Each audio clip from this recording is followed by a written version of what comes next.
Hello everybody and welcome to the Battle of the Mississippi custom multiplayer game, Episode 5, Fighting in the Center. The situation as we go into the 5 o'clock hour is that both sides now currently control one of the three middle objectives. The center objective, though, remains contested. The Federals have sent greater numbers to the center over the past few hours, and they are poised to attack at any time. While the Federals have greater strength in the center, the Rebels actually have greater strength on the flanks, and Stevenson's division has just started attacking south along the Smith Road. This now brings us to the 5 p.m. command meetings. This is the first meeting these sides have had since 3 p.m., and the last they will have until 7 p.m. Beginning with the Federal Command meeting, the Federals were concerned about the command and control element of the battle in the center as the two Federal Corps rushed men to that area. It was decided that Sherman would command the right and the center, while McClernand commanded the left flank of the army. Sherman would continue to threaten Edwards Station and to defend the Telegraph Road. All of the Union forces in the center would attack towards the objective there. Hovey, with his small force along Smith Road, would attempt to hold the road and prevent a rebel breakout to the south. Switching to the rebel command meeting now, Johnston began the conversation by reporting that the fighting on Walker's front had stabilized. "It doesn't look like they are going around my left, so I've began to advance down that eastern flank. With a bit of luck, I should be able to get behind their right flank with Moore's brigade and some cavalry to cause them some trouble." Johnston also felt he could try and shift some men towards the center to close the gap between the forces fighting against McClernand and the forces fighting along the Telegraph Road. The center objective is becoming increasingly important as it doesn't appear that either side will fall back. With one objective held apiece, it all hinges on the center. That brings us to 5 p.m. now and the end of turn 20 of 31. Stevenson has continued his attacks south along the Smith Road, which began during the last turn. He's met sporadic Union resistance so far, and he's actually been able to rout a few of those units. Meanwhile, the battle goes on around the center objective. The Federals are pushing to try to take that objective, but they're meeting stiff resistance from the Confederates who have just enough men to block them. Meanwhile, over on the eastern flank, Moore's brigade, sent over from Bowen's division earlier, is outflanking Sherman's position around his right flank. Let's go ahead and zoom in on that part of the map there, and you can see the Telegraph Road objective is circled right there. To the south is Sherman's force, while to the north is most of Breckinridge's corps. Sherman and Breckinridge continue to battle all along the Telegraph Road. Neither side is pushing very hard, but they continue to inflict heavy losses on both sides. 3 regiments of Moore's brigade are threatening now to flank Sherman's line. To be honest, I wish Breckinridge was actually more aggressive here and sent the whole brigade. He probably will once he realizes how few Federals there are, but for right now, they're moving pretty cautiously. And that brings us to the end of this turn. As you can see, both sides are still relatively even as far as points go, and also as far as losses overall. 5:20 p.m. now, turn 21. And the center objective remains in no man's land. Or does it? Actually, the Confederates, over the last few turns, have been able to reach the center objective and begin to form a zone of control around it. To the south of that objective, Smith, Osterhaus, and G.A. Smith's forces are all converging towards that objective point, while to the north it's mostly just Bowen's division right now trying to defend that area. The Federals still have more men and more fresh units available to throw into this battle, but the Rebels have much better artillery positions and are bringing up all the guns they have to support Bowen. The Federals also have artillery, but as you can see, they have fewer positions and some of their guns remained limbered because the Confederate artillery has been so dominant on this part of the field. The rebels likely know that their infantry is going to be hard-pressed to hold without more assistance, but there's just not enough infantry to send to the center at this moment. Therefore, the artillery units are all that's available, and they've made great use of them up to this point. They've established a dominant field of fire all along that center objective area, and gaining and holding the center is going to be very difficult for either side right now. Over in the east, Moore's brigade continues to commit more men to the attack. All of Moore's brigade is now advancing against Sherman's flank, and the Confederates are becoming more aggressive against that part of Sherman's line. The losses are as shown on the screen there. During this turn, the Federals did lose another commander when Brigadier General Joseph A. Maurer was wounded in action. You can also see that both sides have crossed the 50% threshold as far as total points towards their max goes. So let's go ahead and do a casualty update at this point. For the Confederates, you can see that they've lost just over 5,000 men. Only 18% of these losses, though, have come from Pemberton's corps, while the rest have come from Breckinridge's corps. For the Federals, they've lost just over 5,300 men, with 75% of the losses coming from Sherman and just 25% of those losses coming from McClernand.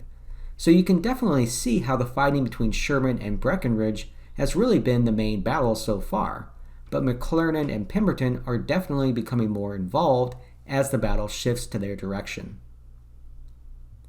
5:40 p.m., turn 22, and Stevenson has actually ended his attack along the Smith Road, and this does surprise me because he was making good progress, but he has fallen back to the north to consolidate his position and to watch out for any sneaky Federal moves to get around him. Over on the other flank, Moore's brigade continues to move around Sherman's right flank. This is a good move, and it's eventually going to force Sherman to fall back and make some difficult decisions about how he positions his men. At the end of this turn, the losses there, you can see, are beginning to separate a little bit.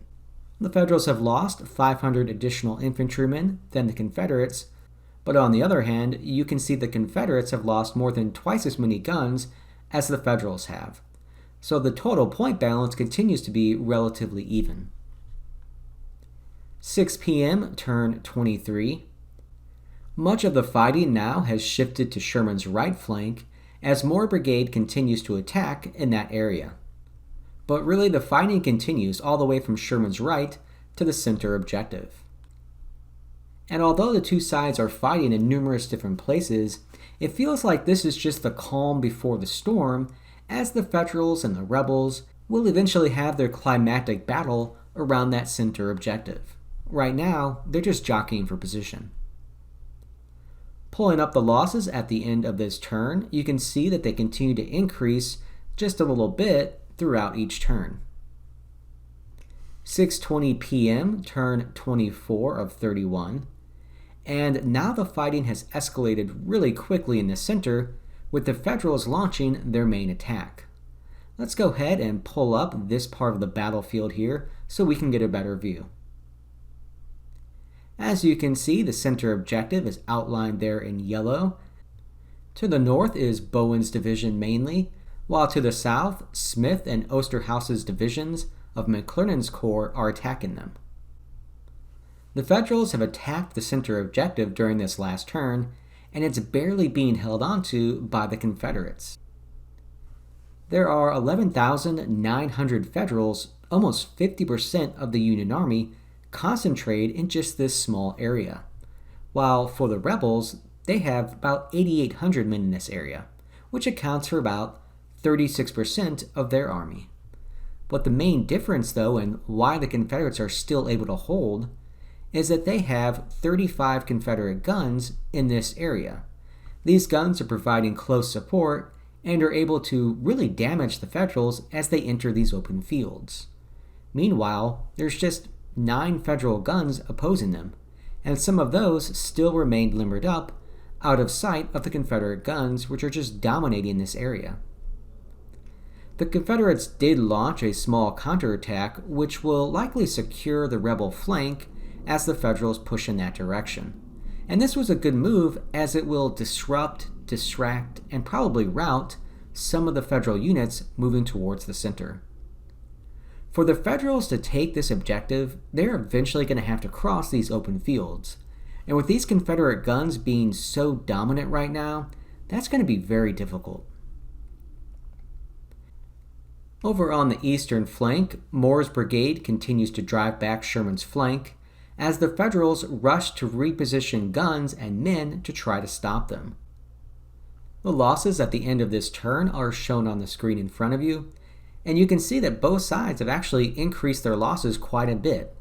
The fighting in the center is really beginning to heat up, and the number of casualties is growing with each turn. 6:40 p.m., turn 25 of 31. During this turn, the rebels have been able to hold on and are using their superior artillery to keep the Federals away from that critical center objective. But as I mentioned, the Federals, they still have plenty of fresh units to throw into the fighting here, so this is very far from over.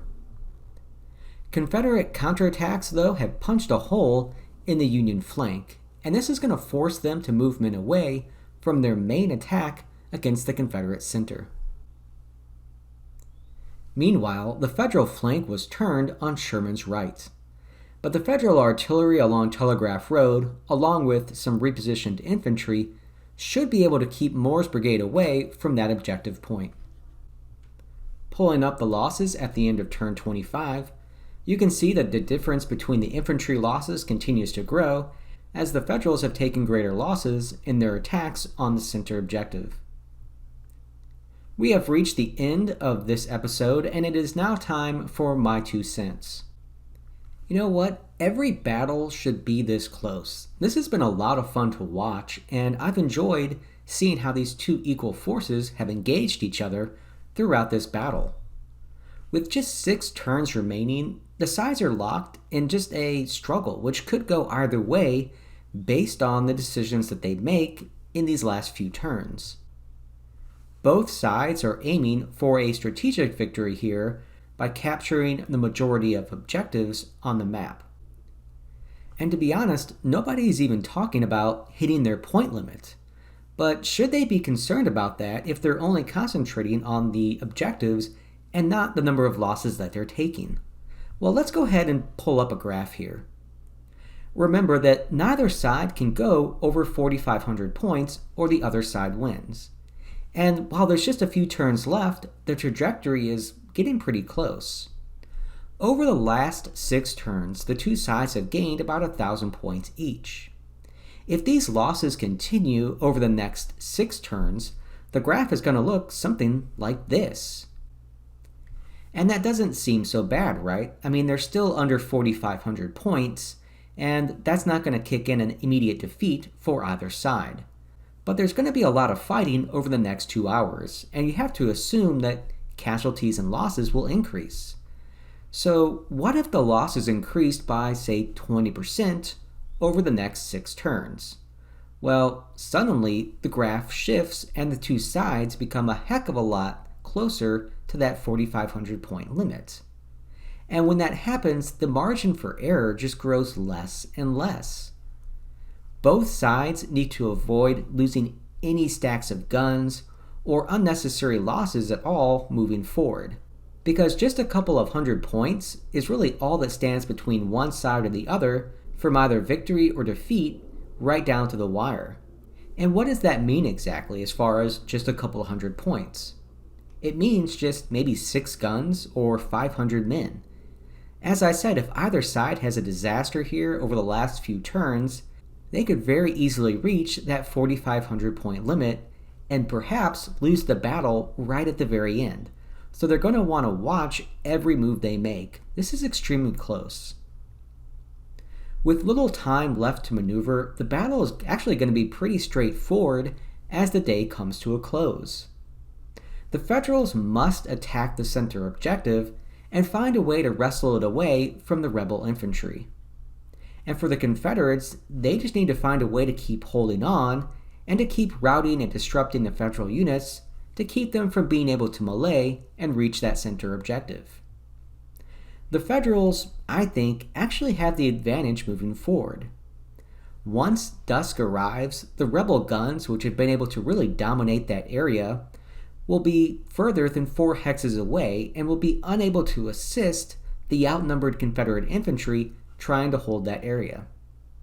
If the rebels don't plan accordingly, they might find themselves unable to hold the objective until nightfall. Whatever actually happens though, it's going to be a lot of fun to watch as the battle comes to its conclusion over the next 2 hours. That brings me to the end of episode 5 now, and let's talk about what I'm looking forward to in the next episode. Well, I just kind of want to see the final pushes by both sides to control that critical center objective. Will one side or the other actually be able to establish control, or will that center area just continue to go back and forth right up until the very end? And also, let's not discount that one unfortunate error can cost either side the game.